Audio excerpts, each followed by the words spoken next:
नमस्कार प्यारे स्टूडेंटों। आज इस क्लास में बात करते हैं हम द्विघाती समीकरण को हल करने की विधियां। द्विघाती समीकरण को हल करने की विधियां कितनी होती हैं, तो इसके ऊपर क्वेश्चन पूछा जाता है कि निम्न में से द्विघाती समीकरण को हल करने की कौन कौन सी विधियां हैं, उनके नाम लिखिए।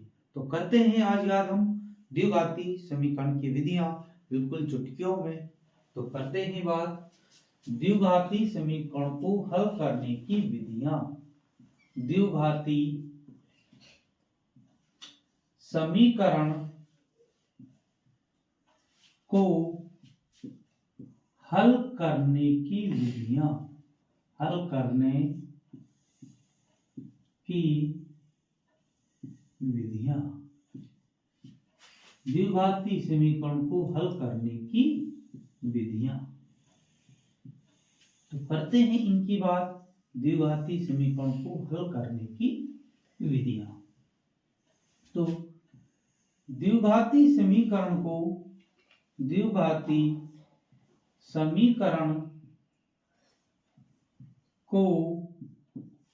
हल करने की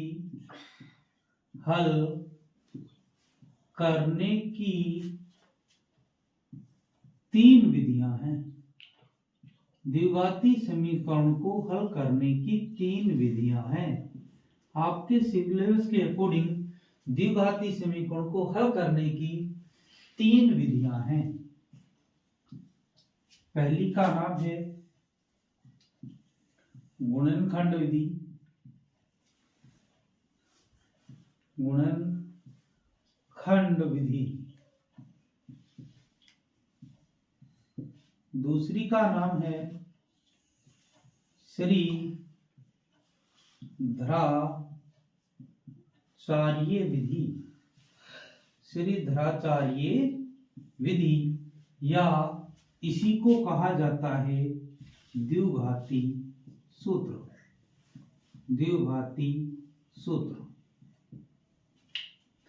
और नंबर 3, इधर द्विघाती जो सूत्र होता है वे होता है x बराबर -b plus minus under root b² minus 4ac upon 2a।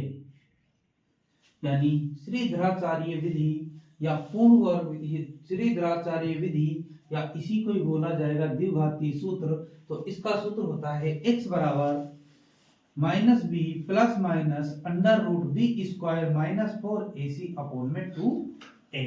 और तीसरी विधि का नाम होता है पूर्ण वर्ग बनाने की विधि। पूर्ण वर्ग बनाने की विधि। तो तीसरी विधि का नाम होता है पूर्ण वर्ग बनाने की विधि। तो ये होती हैं दोस्तों द्विघाती समीकरण को हल करने की विधियां। कि द्विघाती समीकरण को हल करने की तीन विधि हैं।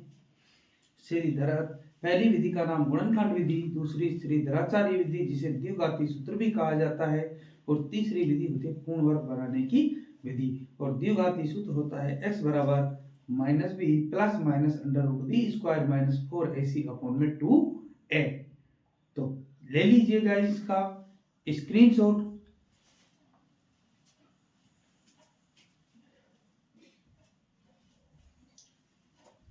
तो ये थी दोस्तों द्विघाती समीकरण को हल करने की विधियां।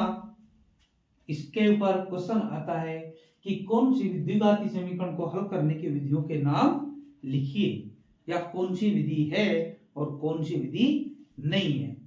तो अगली क्लास में फिर बात करते हैं द्विघाती समीकरण के मूलों की प्रकृति और किस समीकरण का अस्तित्व होगा और किस समीकरण का अस्तित्व नहीं होगा। तब तक के लिए सभी के लिए दोस्तों धन्यवाद। जय हिंद, जय भारत।